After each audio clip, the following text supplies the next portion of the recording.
Bonjour, j'avais à peine terminé la petite vidéo sur le couple que je me suis dit mais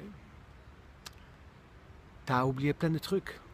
Bien évidemment je peux en 20 minutes pas, pas vous offrir quelque part le résultat de toutes ces années que je cherche et que j'expérimente et que j'avance et que j'accompagne.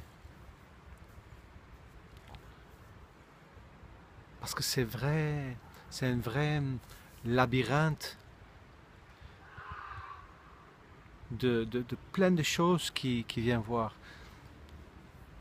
Ce qui est intéressant et où je voulais continuer, c'est mais quoi faire alors? Comment faire? Comment faire si je décide de d'aller aussi pour le pire, de traverser le pire, parce que il n'y a pas question de rester dans le pire. Il s'agit d'un chemin à deux pour, comment dire, pour tisser cet état d'amour ensemble.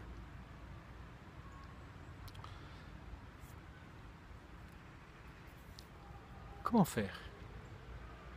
Comment faire quand l'autre n'est pas plus comme je voulais qu'il soit, comme j'avais espéré? Vous comprenez bien que à quel point c'est impossible que l'autre corresponde à nos attentes. Quand nous sommes amoureux, il correspond complètement. C'est cet état-là qui nous rend aveugles. C'est pas l'amour qui rend aveugle, c'est l'état amoureux qui rend aveugle. L'amour ne fait pas mal, l'état amoureux fait mal à un moment donné. L'amour, le vrai, fait pas mal. Comment faire alors quand on se trouve quelque part, on pourrait dire ça comme ça, un peu coincé avec quelqu'un qui nous contrarie, qui nous empêche d'être nous-mêmes? Moi je dirais comme ça, parce qu'il y a plein de manières d'en parler. Je dirais la toute première chose, c'est de prendre conscience à quoi sert le couple, à quoi peut servir le couple. Parce que nous pouvons mettre le sens que nous voulons dans le couple. Il doit y avoir des personnes qui cherchent dans le couple le parent, qui cherchent dans le couple de la sécurité, qui cherchent le sexe facile peut-être, qui cherchent à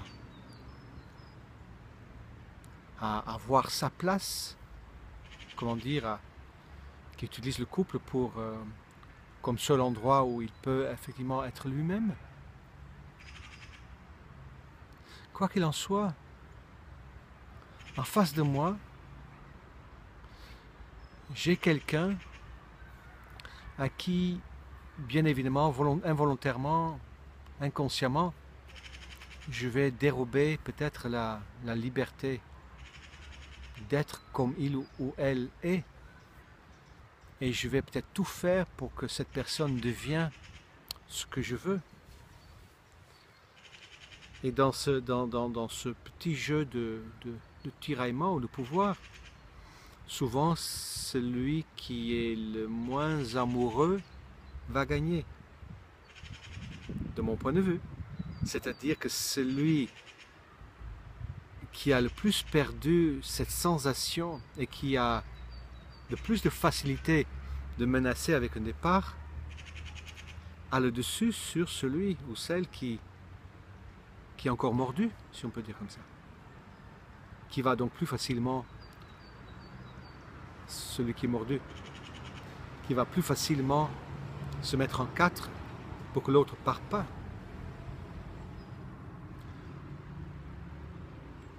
Et bien sûr, ça crée une distorsion. Nous avons plusieurs situations qui se chevauchent. Nous avons par exemple la notion que souvent un de deux est un dépendant, c'est-à-dire qui a besoin de l'autre pour vivre. En tout cas, c'est l'impression qu'ils ont à l'intérieur.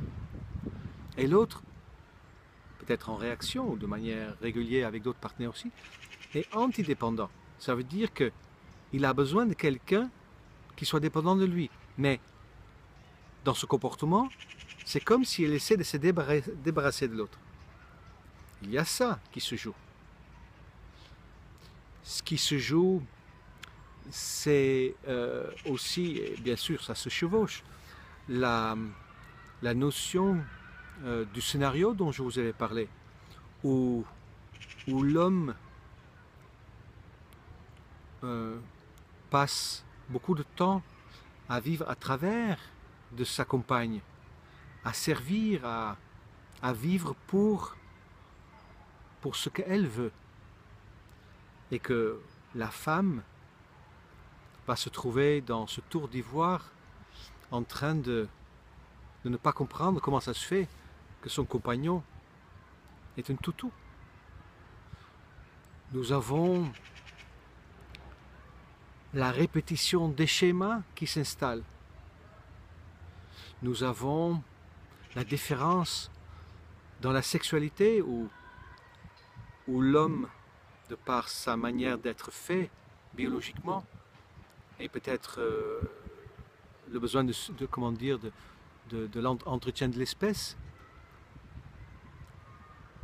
a besoin de beaucoup plus de sexualité que la femme qui, une fois, de manière théorique, elle a son bébé, mais elle est tranquille pendant quelques années. Cette différence se trouve aussi dans le couple. Nous trouvons dans le couple aussi le face-à-face de toutes les blessures. Nous n'avons pas quelqu'un de construit en face de nous, quelqu'un de solide, même si on aimerait bien.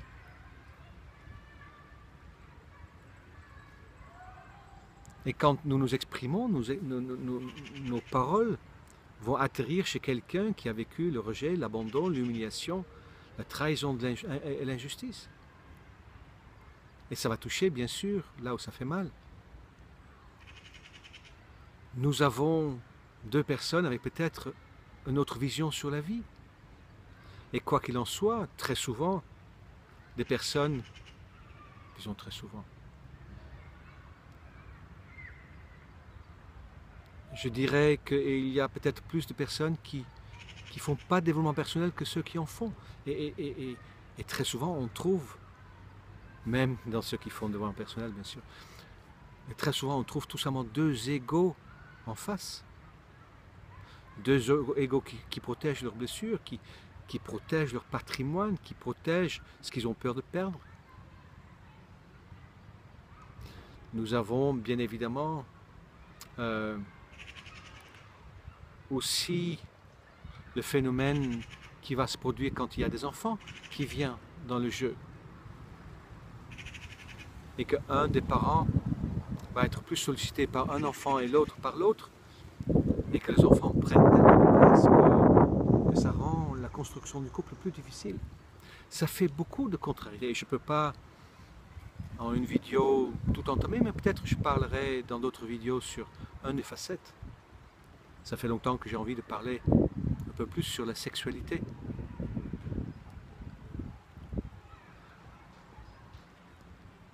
Donc mon partenaire n'est pas comme moi.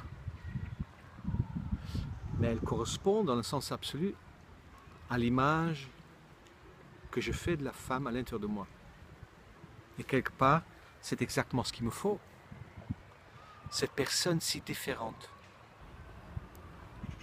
que j'aimerais peut-être plus docile et plus correspondant à mes fantasmes, disponible quand j'ai besoin qu'elle soit disponible, aidant quand j'ai besoin d'un coup de main, accueillant quand j'ai besoin de parler, et tout ça. C'est pas ça ce dont j'ai besoin. Ce dont j'ai besoin, c'est justement cette femme qui est exactement telle qu'elle est. Dans toute sa majesté, mais aussi dans tous ses défauts. Alors comment faire? Ma question pour ce vidéo, mais comment faire quand il y a difficulté? Ça commence par comprendre effectivement à quoi sert le couple. Et ce que je vous invite, c'est d'essayer de l'option que le couple sert à faciliter l'unification. Ouais, ça me plaît bien comme je l'ai dit.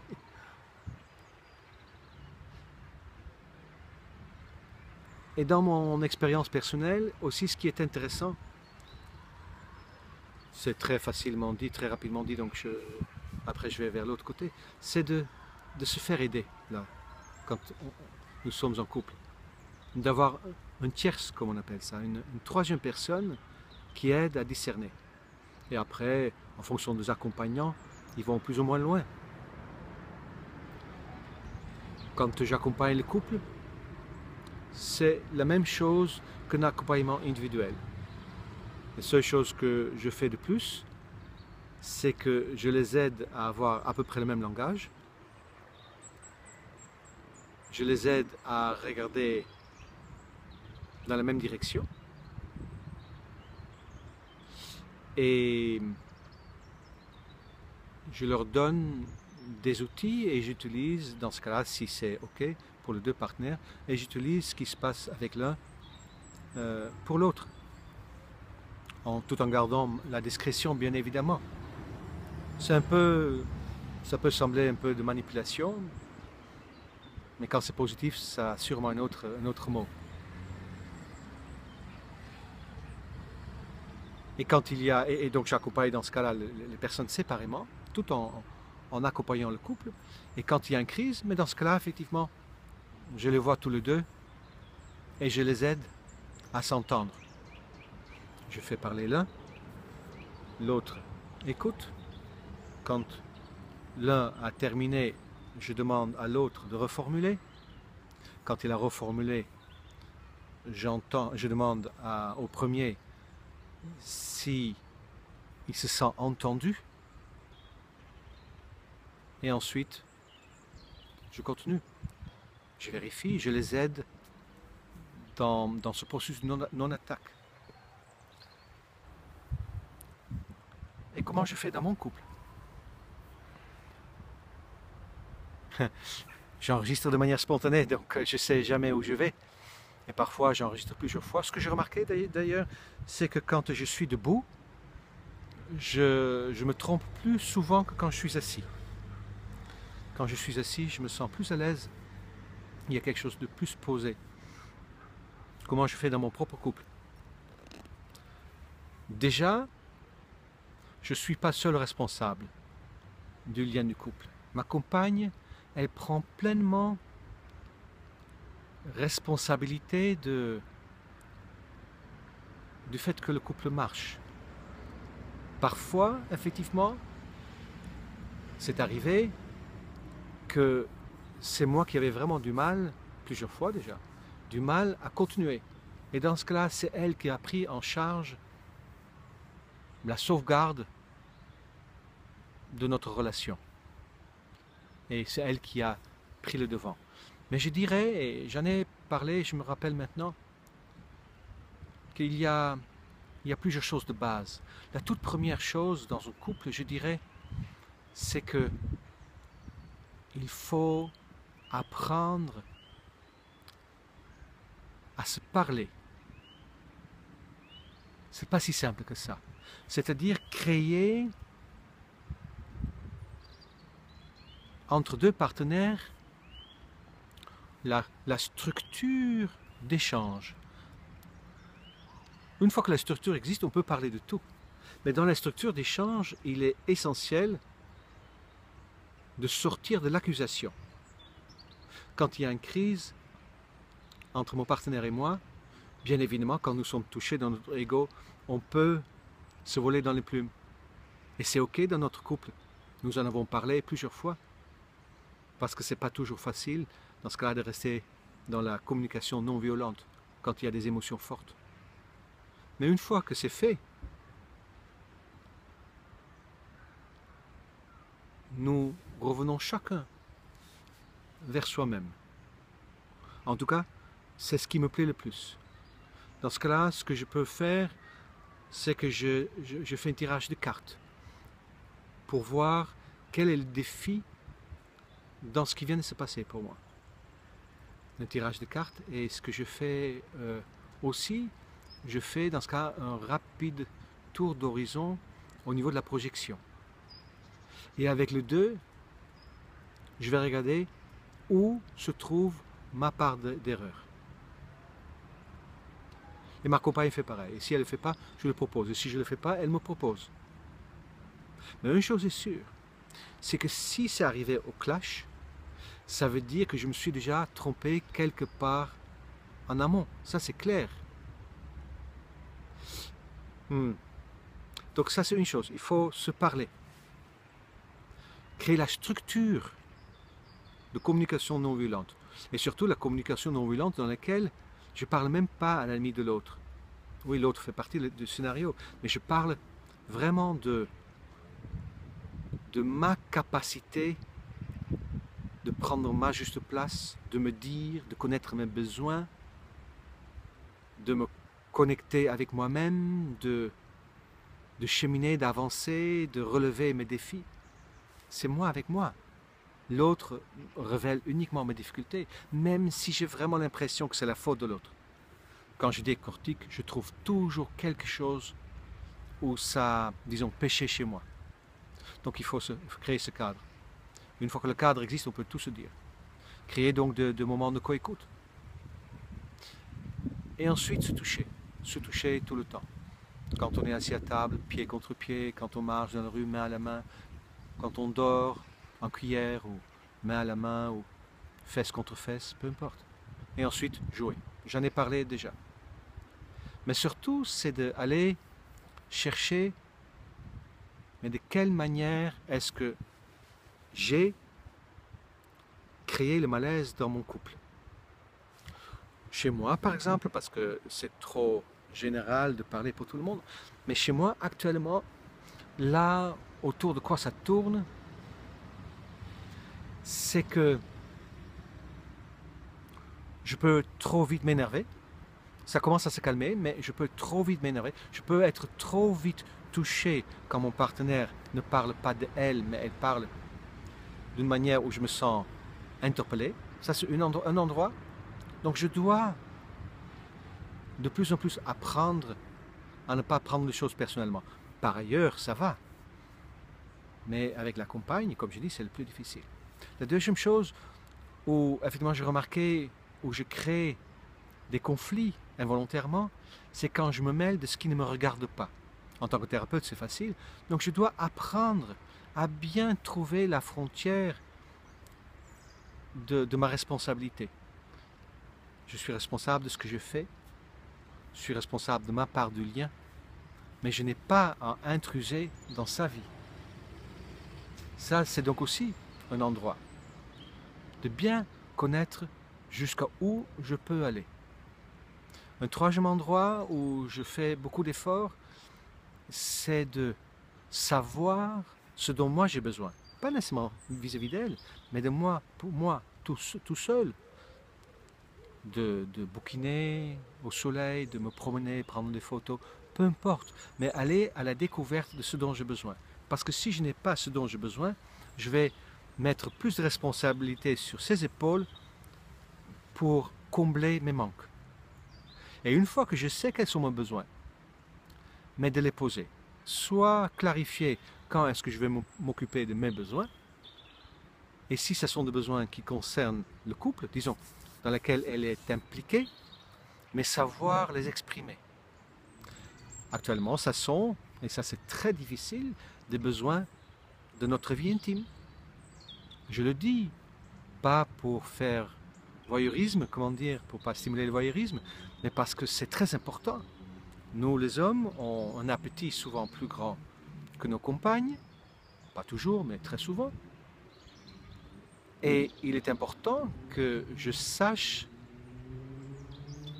ce dont j'ai besoin et que je puisse le formuler. Et au fur et à mesure que j'avance dans cette histoire de besoin de le formuler, mes besoins peuvent être très fins, très subtils. Aujourd'hui, je vois très bien quand un contrarié commence, il y a quelque part où je n'ai pas vu l'endroit, comment dire, si je sens que contrariété vient, je sais maintenant qu'il y a un endroit que je n'ai pas vu en moi qui correspond à un besoin. Avant, je voyais juste la colère et mes besoins étaient plus grossiers. Aujourd'hui, quand je sens contrariété vis-à-vis de l'autre, c'est très simple. Il y a quelque part un endroit, un besoin que je n'ai pas décelé, pas exprimé, pas reconnu, pas validé. Il y a plein de terrains encore. Il y a aussi le terrain de la nourriture, où j'ai besoin de faire, où je fais un travail. Et là, elle est bien sûr aussi impliquée parce qu'on mange des repas ensemble. Voilà, c'est pour vous dire, mais comment s'y prendre? Laissez l'autre tranquille. Allez, quand il y a un conflit, cherchez qu'est-ce qui ne va pas en vous. Oui, ça a l'air chiant d'être toujours celui qui fait le travail. Mais si moi je change, ce qui se passe en face de moi change aussi. Et elle change réellement, ou elle change dans le fait que ça me dérange moins, ou elle change en partant. Mais quoi qu'il en soit, si je change, elle change. Et si elle est aussi, comment dire, motivée que moi de faire que ça marche, mais dans ce cas-là, c'est encore plus facile. Dans ce cas, ça devient vraiment un tissage. Mais même si l'autre n'est pas partant, c'est possible. C'est à nous, à celui qui vit la contrariété, qui a l'inconfort face à l'autre, de faire le travail. Voilà, cette fois-ci, c'est ce que je voulais partager avec vous. À très bientôt. Au revoir.